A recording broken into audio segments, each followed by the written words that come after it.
Communication really is key.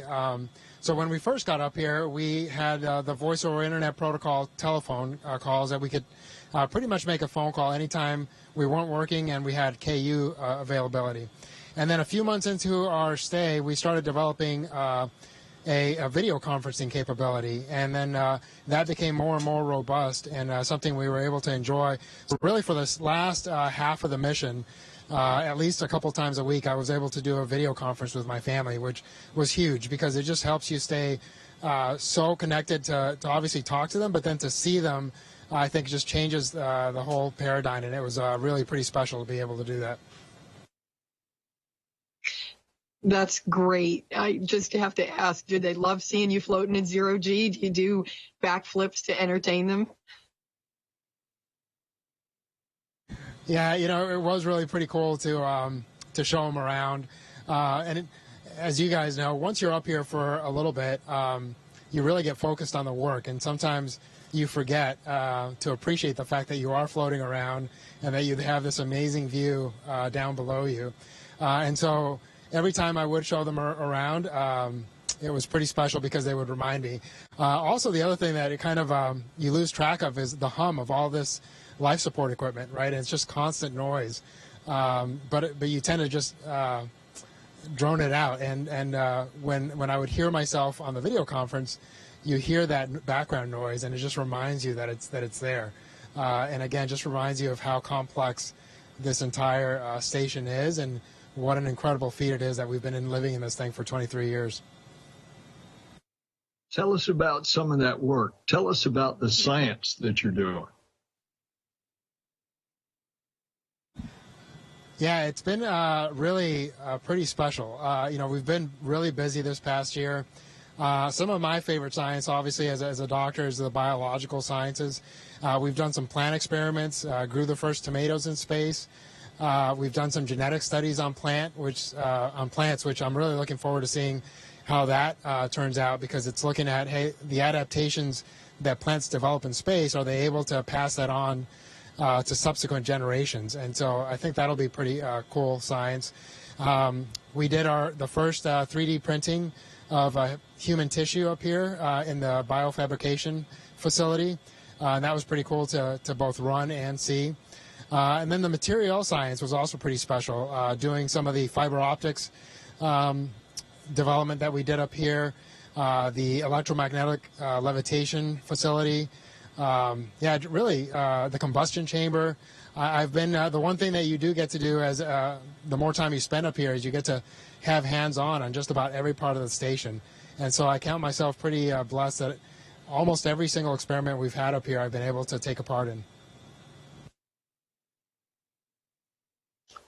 That's absolutely amazing. I mean, when you think about all the different things that you just talked about, and all the different things that are, the fiber optic is going to, have a potential transformation for commercial. But I think the human part is very compelling, and it's great to have a doctor on board. But I do have one question for you. Did you eat the tomato?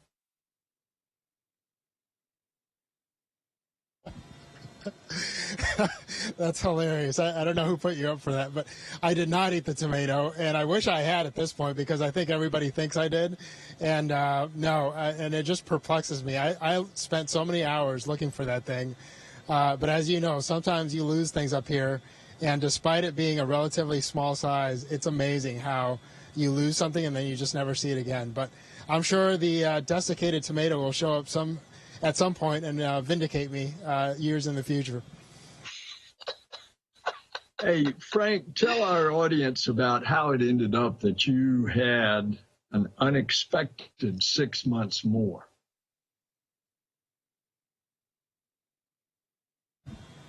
And sir, I'm so sorry. Can you repeat that question, please? Yeah. You ended up staying 6 months more in space on board the station than was originally planned. Let everybody know what happened. Sure. Unfortunately, our Soyuz spacecraft developed a leak, we think through a micrometeorite strike in the coolant system. And unfortunately, the spacecraft was essentially intact, but we weren't really sure whether we as a crew would be safe in our return. And obviously, that's a critical component, not just to our safety, but also, and perhaps more importantly, to the computer systems that manage our reentry. And so because of that, both NASA and Roscosmos came together. And again, as much as it was a challenge to stay an extra 6 months, I'm so grateful that the agency was able to say, hey, you know what, the safe thing to do would be to fly up a new spacecraft and have them wait and ensure a more safe return. And so, yeah, again, I count it as an incredible blessing that we have the capability to do that and that all parties involved were willing to do that. And so because they flew up the new spacecraft, we had to essentially backfill the mission that crew would have been filling, because they had to fly that spacecraft up empty, because we all have to have a safety vessel essentially to be able to go home in case of an emergency. And so they couldn't fly up both a replacement crew and our ability to have that safety ship. And so again, it's been a challenge, but I am looking forward to a return in a more safe and more secure spacecraft here in a couple of weeks. You know, you not only have set that record, but it is also timely because it's Hispanic Heritage Month. And you, as a Hispanic American, symbolize the diversity of the wonderful, rich fabric of America. Give us a message on this month's celebration. Yes, sir. Well, it is very special timing, and actually I came up last year in the same month of September, and so it's been a unique sandwiching of my time up here. And it's really an honor to represent both our country and my Latino community. And I love the fact that America is becoming more diverse, and I think because of that diversity, we bring different ways of thinking, different backgrounds, and really what that gives us is more unique perspectives on problem solving, right? And as we face bigger and more complex problems in the future, especially as we take on the challenge of human spaceflight deeper into our solar system, I think those unique perspectives are going to provide amazing and different points of view that will help us solve problems in ways that we can't even imagine right now. And so not just to Latinos out there, but to all of Americans, man, I can't wait. As a parent to 4 young kids, I've seen what this younger generation is capable of, and I think our nation's going to be in good hands, and I can't wait to see what these younger generations, the lengths that they'll take our country to, and I think it's going to be pretty incredible to watch. That's just awesome. That is such a fantastic message.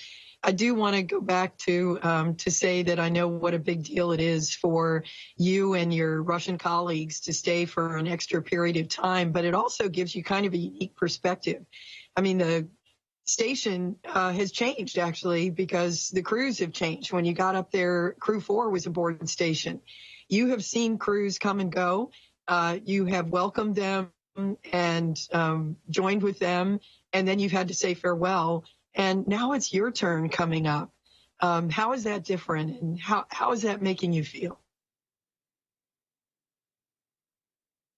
Yeah, Pam, thanks so much for that question, because, one of the biggest, really my favorite part of being up here, and I think the most special part to me, is the fact that I've been able to fly with, by the time Laurel's crew gets here, it'll have been 28 other people that I've spent time in space with. Which, if I do the math right, that's almost 5% of the humans that have ever been to space, which is pretty incredible. And my NASA crewmates have been just absolutely outstanding. I've been able to fly with almost half of my classmates, which, as you know, flying with a classmate just has a pretty unique feel to it and pretty special. And so, honestly, I couldn't have imagined that I would get to fly with half of my class. And then the international partners, starting with Samantha, an Italian astronaut, and then Koichi and Soichi, both Japanese astronauts, Sultan, an Emirati astronaut, And then Axiom brought up Ali and Ray, who were Arab astronauts. And so just having that diversity up here was just such a unique feeling. And of course, Sergey and Dmitry and their families, they're the only other people that really understand what this challenge was like. And so we'll have that brotherhood and that bond for the rest of our lives. So again, it's just been an incredible experience. And all of that, the crew has been incredible. But then we've also been able to see and feel the incredible support that the ground team provides.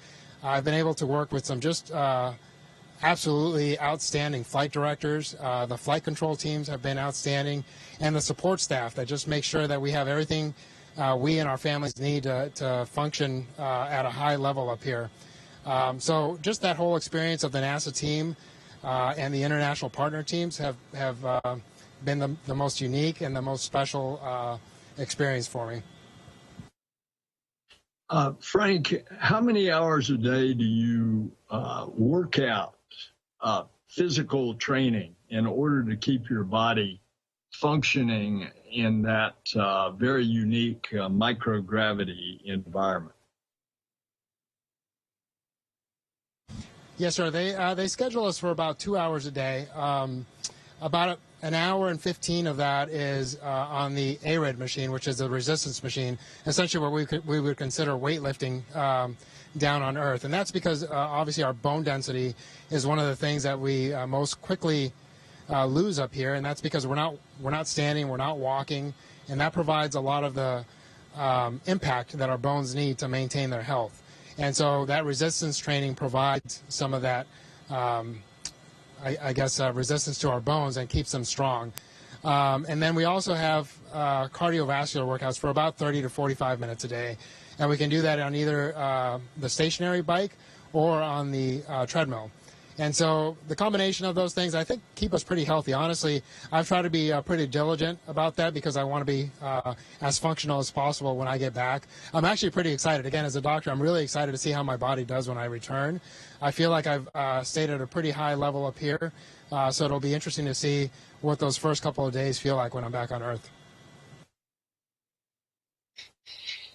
Wow, Frank, you've had so many experiences in your life, at the back at the academy, you were on the jump team, then you were a helicopter pilot, you went through medical school, and then, of course, astronaut training, and are now on orbit. So you've had all these amazing experiences. Maybe you can share what has been the most difficult part and also your favorite part of the mission. Yeah, no, I've been blessed with some pretty incredible opportunities throughout my life. I think the most difficult one, again, is pretty easy, just the separation from family. That's been a challenge. As much as every day up here is different, right, because you're doing different maintenance, different science, there is some monotony to it, right, as far as every day the schedule pretty much looks the same. And then, again, we have some of the most absolutely beautiful and stunning scenery you could ever imagine. But inside the station, you're pretty limited to about a 5-bedroom house. And so psychologically for a year, that was a little bit of a challenge, but my crewmates were absolutely key to that, just getting to know each other better, spending time together, telling lots of stories. Having Steve Bowen up here, it was actually pretty special because we were able to hear a lot of shuttle stories. And as much as we made fun of him for that, for me, that was a pretty, it was neat to listen and learn. Having spent some time with Peggy, and what she's meant to human spaceflight, that was also pretty special. I'd say those were some of the most challenging components, but also my favorite because it involves the people. Frank, anybody watching this is just absolutely amazed, and especially the young people watching this. So as we close out, why don't you give a message to the young people of planet Earth, especially those of Hispanic origin?